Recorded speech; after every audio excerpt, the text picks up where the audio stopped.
Hello दोस्तों, मैं study with किसले channel से किसले कुमार बोल रहा हूँ। आज हम पढ़ेंगे चक्रवात के बारे में, जो अरब सागर में भी जस्ट अभी कुछ दिन पहले चक्रवात आया था, ताउते। इस ताउते के बारे में जानेंगे। जानना क्यों जरूरी? क्योंकि चक्रवात अरब सागर में आया था। जो भी अरब सागर में चक्रवात आता है वो भारत में नहीं आना चाहिए था। आखिर इसका कारण क्या था? भारत में आया और बाहरी जो भारत का पश्चिमी तट है उसमें भारी से भारी तबाही मचा के गया है। ठीक है, तो आज इसको बारे में ताउते के बारे में जानेंगे। आज हम इसके बारे में 3-4 बातें जानेंगे।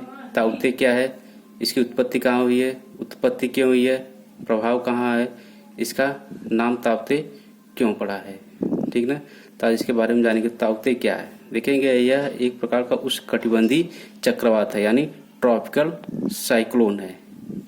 उष्णकटिबंधीय चक्रवात के बारे में अभी हम आगे जानेंगे। उष्णकटिबंधीय चक्रवात होते क्या है, पहले हम ताउते क्या है। यह एक प्रकार का उष्णकटिबंधीय चक्रवात है जो कि भी जस्ट आया है। इसे एक और नाम से दिया गया है सेवरस स्टॉर्म, यानी वेरी सेवरस साइक्लोन स्टॉर्म, यानी बहुत तीव्र गति का चक्रवात है, इसलिए इसे वेरी सेवरस साइक्लोन स्टॉर्म, जो कि 120 या 180 185 किलोमीटर प्रति घंटे की स्पीड से यह चक्रवात अभी आया है। ठीक, अरब सागर में यह 1998 के बाद गुजरात में दूसरा सबसे तीव्र गति का चक्रवात था। 1998 में आया था, उसके बाद का भी इसके पहले चक्रवात नहीं आया था इतना तीव्र गति का। यानी 22 से 23 सालों के बाद यह तीव्र गति का चक्रवात जो ताउते नाम का है गुजरात से होकर के गुजरा है, जो कि भारी तबाही मचाया है। अब दूसरा इसका देखेंगे, उत्पत्ति इसकी कहाँ हुई है। तो अरब सागर के भारत के दक्षिण पश्चिम में निर्मित यह चक्रवात था। यह मैप में देखेंगे तो भारत के मैप पे यहाँ पे हम देखेंगे तो ये अरब सागर का क्षेत्र है, बंगाल की खाड़ी है, ये हिंद महासागर का क्षेत्र है। तो ये अरब सागर के क्षेत्र में ये ताउते नाम का चक्रवात आया था। इसकी उत्पत्ति क्यों हुई? अरब सागर में निम्न दाब यानी लो प्रेशर केंद्र निर्मित होने के कारण इसकी उत्पत्ति हुई थी। अरब सागर में क्या हुआ था, लो प्रेशर का बेल्ट बना था, जो कि इसकी उत्पत्ति का कारण हुआ था। अब इसका प्रभाव देखेंगे तो इसका प्रभाव पश्चिमी तट पर पड़ा, जिसमें लक्षद्वीप, केरल, कर्नाटक, लक्षद्वीप का पूरी तरह से द्वीप है, उसके बाद तटीय क्षेत्र केरल, कर्नाटक, गोवा, महाराष्ट्र, गुजरात और राजस्थान के राज्यों में इसका प्रभाव देखा गया है। इसके अलावा यह पाकिस्तान के सिंध प्रांत में भी इसका प्रभाव पड़ा है। ठीक, ताउते क्यों, इसका नाम ताउते किसने रखा था? ताउते इसका नाम म्यांमार से आया है, म्यांमार ने इसका नाम ताउते रखा था। देखिए, चक्रवातों में उष्णकटिबंधीय चक्रवात जो खास तौर से जो हिंद महासागर में चक्रवात आते हैं उनका नामकरण 2004 से प्रारंभ हुआ था। इससे जो 2004 से नाम प्रारंभ तो उसमें 8 देश थे, 8 देश मिल करके 8 नाम दिया था। अब यह बदल गया है, इसमें 5 और देश जोड़ दिए गए हैं। 2019 से आ गया है, 2019-2020 से आया 13 देशों को, इसमें 13 नाम दिया गया है। ठीक ना, तो ये जो उष्णकटिबंधीय चक्रवात आया है, पहले उष्णकटिबंधीय चक्रवात क्या था इसके बारे में जानते हैं। फिर चक्रवात अरब सागर में आया, लेकिन ये भारत में क्यों आया इसके बारे में भी हम जानेंगे।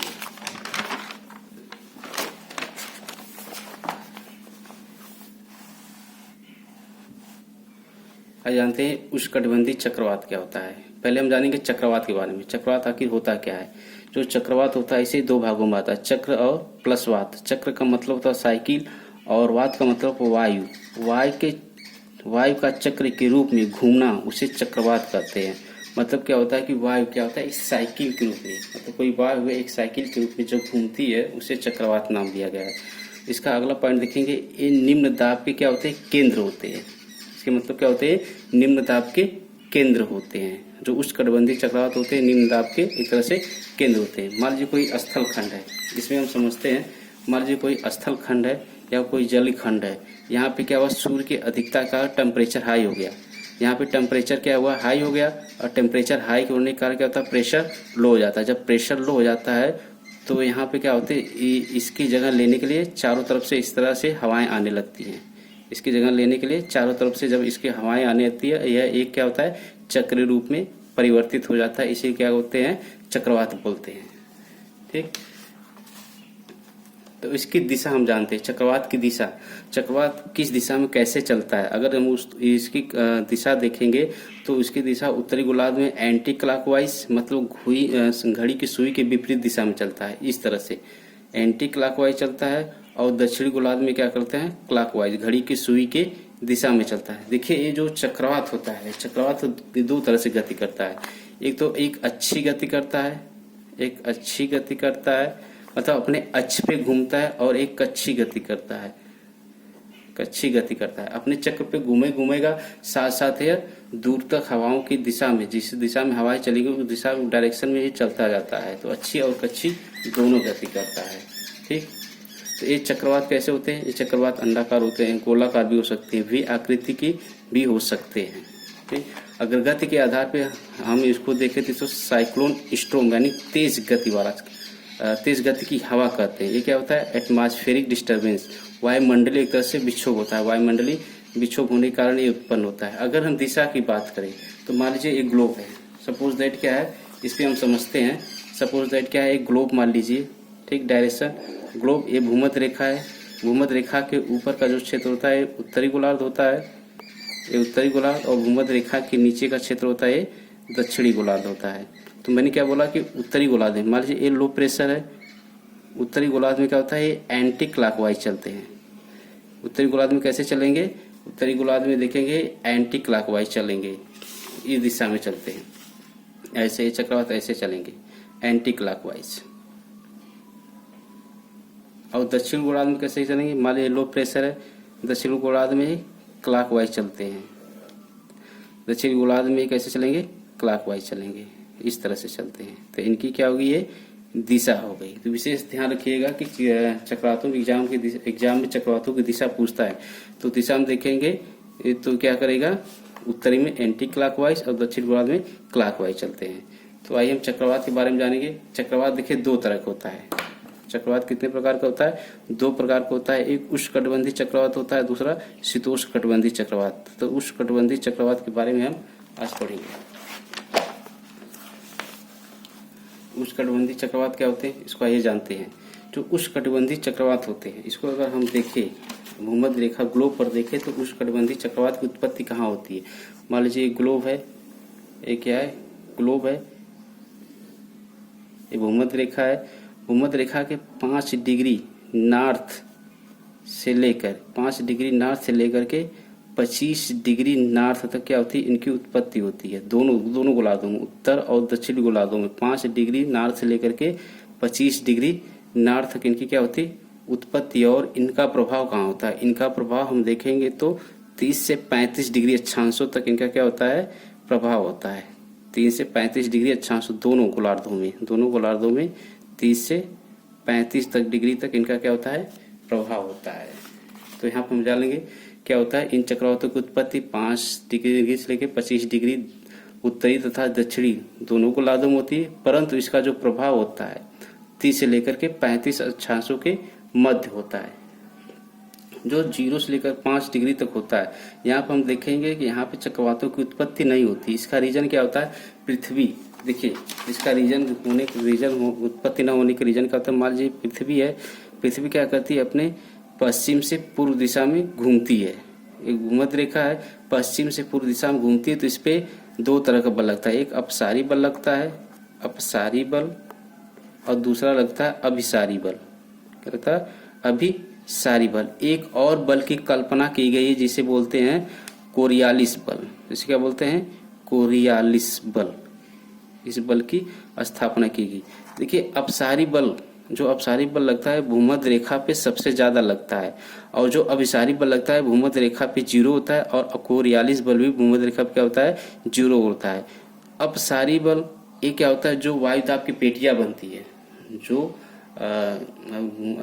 ग्लोब पर वायुदाब की पेटियां बनती है, उनको प्रभावित करने के जिम्मेदार कौन होता है, अपसारी बल होता है।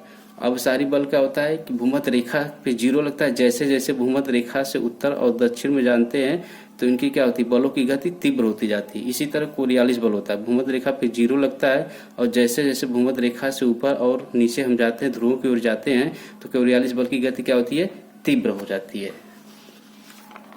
ठीक है, तो यहाँ पे देखेंगे भूमध्य रेखा पर अभिसारी बल और कोरियालिस बल शून्य होता है, अतः एक चक्रवात यहाँ पे नहीं बनते। इसलिए 0 से लेकर के 5 डिग्री के मध्य में भूमध्य रेखा के पास के जो चक्रवात है शांत क्षेत्र होता है, उसे डोल ड्रम का क्षेत्र बोलते हैं, शांत क्षेत्र होता है। यहाँ पे हवाएं बहुत मंद गति से चलती हैं, बहुत धीमी धीमी गति से चलती हैं, तो यहाँ चक्रवात बनने की कोई संभावना नहीं होती है। ठीक ना। ये जो उष्णकटिबंधीय चक्रवात है, एक बनते ग्रीष्म ऋतु में बनते हैं और इनका आकार क्या होता है 60 से लेकर के 500 किलोमीटर दूरी तक होता है। इनका आकार कैसा होता है 60 से लेकर के छोटे से लेकर के बड़े तक हो सकते हैं। उनका वेग क्या होता है बहुत अधिक होता है, 500 किलोमीटर प्रति आवर का इनका वेग होता है। ठीक, आइए भारत के संदर्भ में समझते हैं। जो ये चक्रवात आया था ताउते, ये भारत में नहीं आना चाहिए था। इसका रीजन क्या है, चक्रवात बनते कैसे हैं, तो भारत के संदर्भ में हम इसको समझ लेते हैं। ठीक है ना। ये मान लीजिए भूमध्य रेखा है, ये भूमध्य रेखा है। जब भूमध्य रेखा पे यहाँ पे सूर्य चमकता है तो यहाँ पे तापमान ज्यादा होता है। तापमान ज्यादा होने के कारण क्या होता है, यहाँ पे वायु गर्म होकर के ऊपर उठने लगती है। फिर जैसे जैसे हम जैसे ये जो होती है ये 21 मार्च की स्थिति होती है, उसके बाद 21 अप्रैल तक सूर्य यहाँ पर 8 डिग्री ऊपर खिसक जाता है। ठीक, उसके बाद और ऊपर जाएंगे तो 21 मई तक 16 डिग्री तक सूर्य यहाँ पे आ जाता है। तो जैसे जैसे हम ऊपर जाएंगे वैसे वैसे क्या होगा, तापमान बढ़ता जाएगा, दाब कम होता जाएगा और वहाँ की हवा ऊपर उठने लगेगी। ठीक है। तो यहाँ पे जब देखें 21 मई के लमसम देखे तो 16 डिग्री पाया। तो यहाँ का जो जल का तापमान है यहाँ पे क्या होगा 27 लेकर के 30 डिग्री तक ज्यादा हो गया। देखिए उष्णकटिबंधीय महाचक्रवात जो होते हैं सागरों बनते हैं, महासागरों बनते हैं। तो कम से कम महासागरों में तापमान 27 डिग्री या 27 डिग्री से ऊपर रहेगा तभी चक्रवात बनेगा। अगर उससे नीचे रहेगा तो चक्रवात बनने की संभावना नहीं होती है।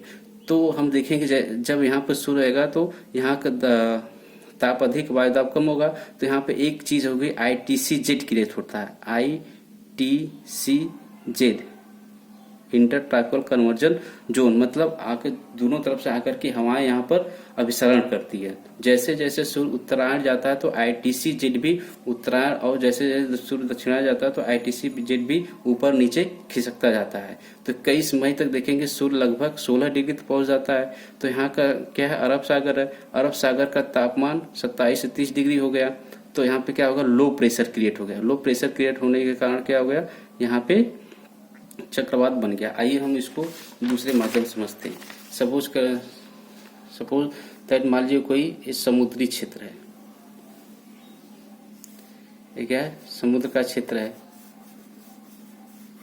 जब यहाँ का तापमान 27 से लेकर 30 डिग्री हो गया तो यहाँ की हवाएं क्या होती, गर्म होकर के ऊपर उठने लगती। इस तरह से क्या होंगी, गर्म होकर के ऊपर उठेंगी। गर्म होकर के ऊपर उठने के बाद क्षोभ मंडल की सीमा तक जाने के बाद क्या होती है, वो नीचे आने लगती है, अभिसरण करेंगी। दोनों तरफ क्या हो जाएंगी, अभिसरण करने लगती है। तो ये नीचे आने लगेंगी इस तरह से, ठंडी हो जाएंगी, ऊपर जाएंगी, क्षोभ सीमा तक क्या हो जाएंगी, ठंडी हो जाएंगी, ठंडी होकर भारी हो जाएंगी। और भारी होने के कारण एक क्या आती, हवाएं नीचे आना प्रारंभ कर देती हैं। जब नीचे आएंगी तो इस तरह से क्या हो जाएगा, एक उच्च दाब का केंद्र स्थापित हो जाता है। इस तरह देखेंगे चारों तरफ क्या हो जाएगा, उच्च दाब का केंद्र स्थापित होने लगता है। तो यहाँ पे क्या हो जाएगा, बीच में लो प्रेशर रहेगा, चारों तरफ हाई प्रेशर हो जाएगा। हाई प्रेशर होने के कारण क्या होता है, चारों तरफ से हवाएं एंटी क्लॉकवाइज यहाँ पे घूमने लगती हैं। यही चीजें यहाँ पे समझाई गई है। ठीक ना। तो यही चीज ये देखिए यहाँ पे, यहाँ महासागरों का तापमान ज्यादा हो गया, तापमान 27 से 30 डिग्री हो गया। 30 डिग्री होने क्या होता है, गर्म हवा हो गई, गर्म हवा होकर ऊपर उठने लगी। ऊपर उठने के कारण क्या हो गया, जब गर्म हवा होकर ऊपर उठने लगी तो उसके चारों तरफ क्या उच्च दाब केंद्र हो गया, बीच में शांत क्षेत्र होता है। बीच में क्या हो गया, चक्रवात का शांत क्षेत्र होता है, जिसे चक्रवात की आंख बोलते हैं। सतह के क्षेत्र के निम्न दाब के वह केंद्र जहां पर वायु दाब एकदम शांत होता है उसे चक्रवात की क्या बोलते हैं, आंख बोलते हैं। यहाँ पे क्या होता है, शांत होता है, यहाँ पे वर्षा नहीं होती। विशेष ध्यान रखिएगा, चक्रवात की आंख में क्या होता है, एकदम तापमान अधिक होता है और एकदम शांत क्षेत्र होता है, इसे चक्रवात की आंख बोलते हैं। ठीक, अब इसको भारत के क्षेत्र में आइए समझते हैं, जो अरब सागर में चक्रवात आया कैसे। ठीक ना।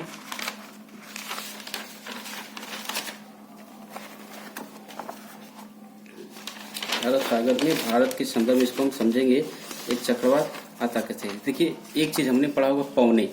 पौने क्या होती, इसको यहाँ पर हम देख लेते हैं, मैप बना लेते थोड़ा सा, पहले इसको समझेंगे। यहाँ पे जी भूमध्य रेखा पे सूर्य इस समय है। भूमध्य रेखा पे हम जानते हैं कि 30 से 35, 0 से 5, 35 से 35 लेकर के 30 डिग्री अक्षांशों तक एक हवा चलती है, अस्थाई हवा, अस्थाई पौने चलती है, जिसे हम क्या बोलते हैं, व्यापारिक पौने बोलते हैं, यानी पूर्वी पौने बोलते हैं। दोनों तरफ से चलती हैं, उत्तर और दक्षिणी गोलार्ध में दोनों हवाएं चलती हैं। और जब यहाँ पे तापमान ज़्यादा हो जाता है तो यहाँ पे क्या होता है, ITC-Z यहाँ पे क्रिएट हो जाता है। ठीक, जैसे जैसे सूर्य उत्तरी गोलार्ध या दक्षिणी गोलार्ध में बढ़ता है तो ITC-Z भी क्या होता है, खिसकता चला जाता है। ठीक है ना, ITC-Z क्या होगा, खिसकता चला जाएगा। तो एक तरह से हम देखेंगे, यहाँ पर हम पढ़ते हैं, यहाँ पे समझेंगे। ठीक है, हम पढ़ते हैं कि जब व्यापारिक हवाएं, जब पूर्वा हवाएं जब भूमध्य रेखा को क्रॉस करती है तो अपने दाहिने तरफ मुड़ जाती है, यानी फेरल के नियम के अनुसार क्या होती है, ये पौने अपने दाहिने तरफ मुड़ जाएंगी।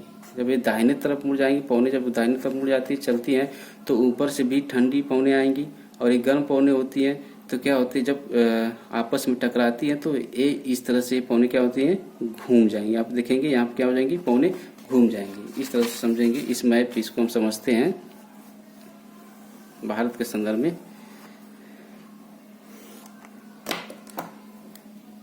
आज ये व्यापारिक पौने चल रही है।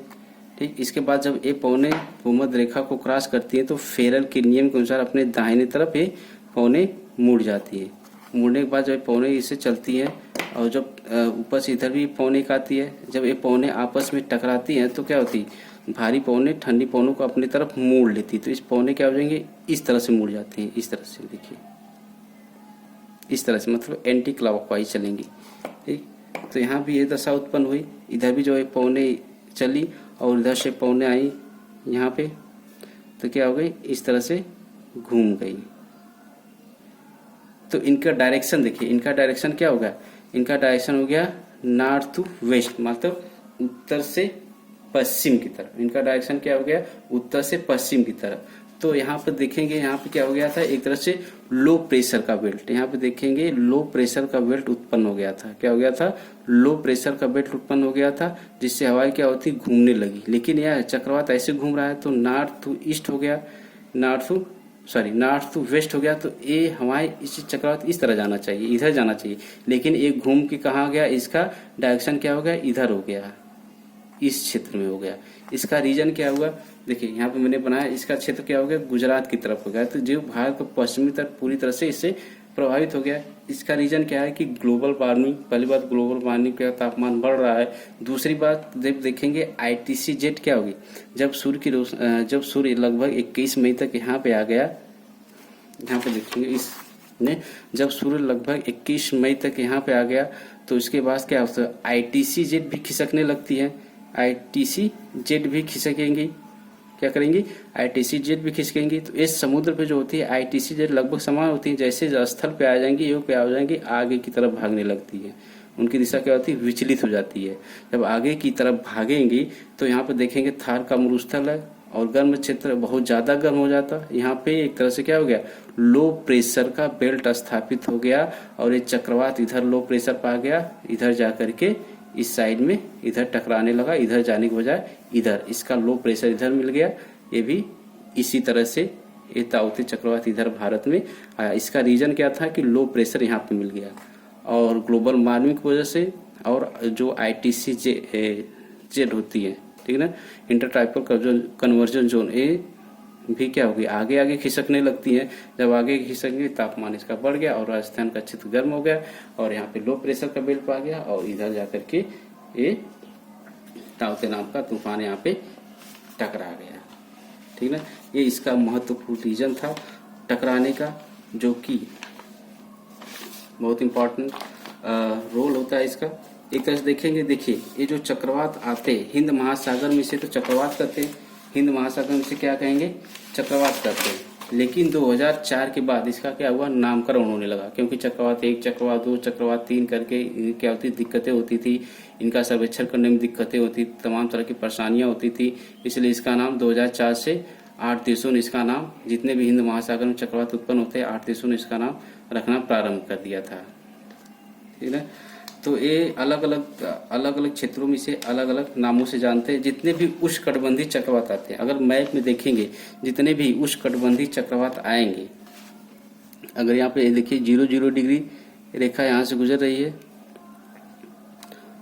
और ये 23.5 डिग्री, जितने भी उष्णकटिबंधीय चक्रवात आते हैं तट के पूर्वी तटों पे ही टकराते हैं। जैसे यहाँ पे आया तो इसके पूर्वी तट पे, ये पूर्वी तट पे टकराएंगे। जितने भी उष्णकटिबंधीय चक्रवात आएंगे इसके पूर्वी तटों पे ही, महाद्वीपों के पूर्वी तटों पे ही ये चक्रवात टकराते हैं। तो इस चक्रवातों को अलग अलग नामों से, अलग, जैसे हिंद महासागर में चक्रवात या कोई नाम दे दिया गया। ठीक, यहाँ पे देखेंगे अटलांटिक महासागर में ये जो चक्रवात आते हैं तो अमेरिका में इसे हरिकेन या टर्नेडो के नाम से जानते हैं। ये दक्षिणी चीन सागर में जो आते हैं इसे टाइफून के नाम से जानते हैं। ठीक, ऑस्ट्रेलिया में जो चक्रवात आते हैं इसे विली विली के नाम से जानते हैं। तो इन चक्रवातों का अलग अलग नाम होता है अलग अलग देशों में, जहाँ से अधिकतर क्वेश्चन यहाँ पे पूछे जाते हैं। ठीक है, तो इन चक्रवातों का नामकरण जब हम देखते हैं,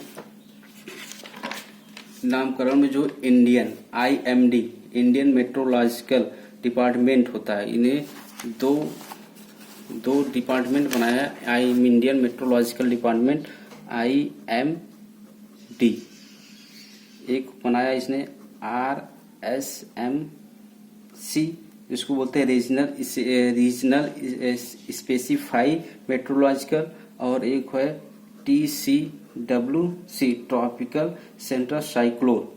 ठीक ना, ये इनके नामकरण करते हैं। 2004 में हमने देखा था कि 2004 में 8 देशों ने मिलकर इसका नामकरण करते थे। ठीक, जो भारत के जो कौन कौन से देश हैं, अगर मैप में हम देखेंगे तो देखिए भारत का क्षेत्र है, ये भारत है, भारत हो गया। दूसरा यहाँ पे देखेंगे पाकिस्तान हो गया, और तीसरा यहाँ पे श्रीलंका, चौथा म्यांमार, यहाँ पे फिर देखेंगे बांग्लादेश, फिर मालदीव, यहाँ पे देखेंगे मालदीव है, यहाँ पे देखेंगे ओमान जो खाड़ी का क्षेत्र है, ओमान। उसके बाद थाईलैंड, ये जो थाईलैंड का क्षेत्र है, थाईलैंड,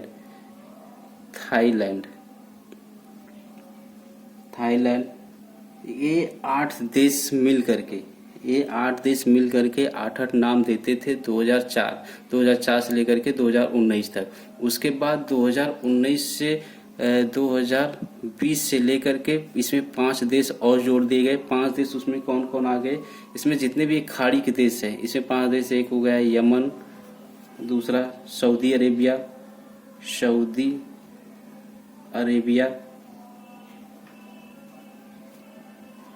फिर उसके बाद UAE,